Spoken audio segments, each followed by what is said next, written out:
saya ke Pak Saud. Pak Saud, ini ada persepsi bahwa sebenarnya kenapa usulan ini muncul? Karena para koruptor ini merasa bahwa ya sudah, saya mendingan ditahan saja. Toh pada akhirnya mengembalikan uang pun masa tahanan saya tidak dikurangi. Sehingga lebih baik Presiden mengusulkan bahwa ya kembalikan saja ketimbang harus menahan ataupun memberikan amnesti kepada mereka jika pada akhirnya mereka mengembalikan. Ini tanggapan Anda seperti apa?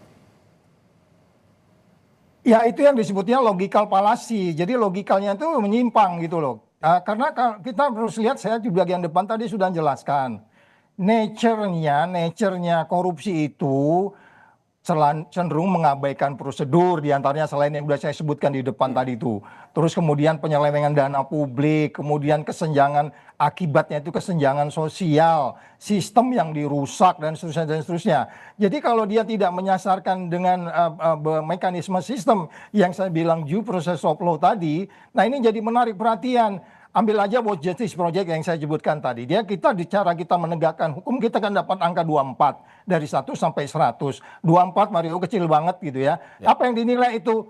Cara kita menegakkan keadilan, kebenaran, kejujuran, hukum yang saya sebut due process of law tadi itu bermasalah. Jadi kalau dikatakan hanya persoalan-persoalan mengembalikan uang, ini bukan kelompok arisan yang pimpinan arisan yang bawa lari uang, terus kemudian uangnya dibalikin arisan, terus kumpul lagi sama-sama ngobrol. Enggak, ini bicara sistem, ini bicara negara. Jadi nggak sesederhana itu berpikirnya. Itulah sebabnya kenapa datang 9-8 lembaga yang menilai tadi itu dari sisi kompetisi gimana. Tadi ada di bawah itu varietas demokrasi, cara kita berdemokrasi kayak gimana, cara kita memutuskan politik kayak gimana, egalitarian nggak, egalitarian itu equal. Kalau diputus-putusin sendiri oleh presiden bener nggak? Ini nanti indeks persepsi korupsi kita, ini indikasinya bakal menurun kalau cara kita ngambil kebijakan seperti ini. Karena yang dirusak itu kan persepsi. Jadi sekali lagi, ini bukan hanya matter of angka.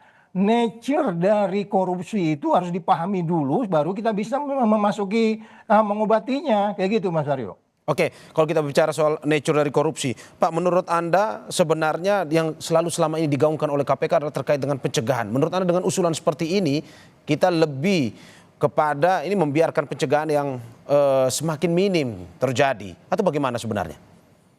Nah, makanya dulu, kan ada tadi saya sebutkan tabel 8 lembaga tadi itu, kan masing-masing itu menilai polisi, tentara, terus kemudian hakim, jaksa, pegawai negeri, pimpinan daerah, terus kemudian pelaku bisnis, itu semua di pencegahan itu udah masuk. Ada yang katanya di politik kita masuk politik cerdas berintegritas. Terus kemudian di swasta kita masuk yang namanya ekonomik. Ya kita datang ke Kadin, masuk ke daerah. Nih loh, jangan suap-suap. Terus kemudian kalau kita ke daerah, kepala daerahnya kita ajak ngobrol. Tapi kurang dari 3 minggu kadang-kadang kena OTT kayak gitu kan. Jadi kalau pencegahannya, pintu pencegahannya di KPK itu udah banyak, walaupun kita harus perbaiki. Zamannya SBY itu sebutnya Stranas, Strategi Nasional Pencegahan Penindakan Korupsi. Zaman Jokowi diubah, strateginya itu Strategi Nasional Pencegahan Korupsi, penindakannya nggak jalan. Targetnya juga mau jadi dapat IPK berapa nggak jelas. Zaman SBY itu targetnya dia 50, walaupun nggak kecapai ya. Tapi dia punya cita-cita selesai memimpin, SBY punya target 50. Nah sekarang kita tanya Pak Prabowo mau berapa? Mau berapa selesai 5 tahun ke depan itu? Mau 40, 50? Nah mari kita duduk sama-sama. Jadi jangan panik, berantas korupsi itu biasa-biasa aja, tenang-tenang, kalem-kalem gitu ya. Tapi strukturnya jalan. Tapi bukan dia tenang-tenang itu maksudnya tidak dilakukan dengan yang saya sebut sekali itu due process of law. Semuanya itu ada proses dengan hukum. Karena apa? Korupsi ini nature-nya adalah extraordinary crime yang merusak semuanya. Jadi sekali lagi dia harus pakai sistem. Gitu Mas Mario. Oke.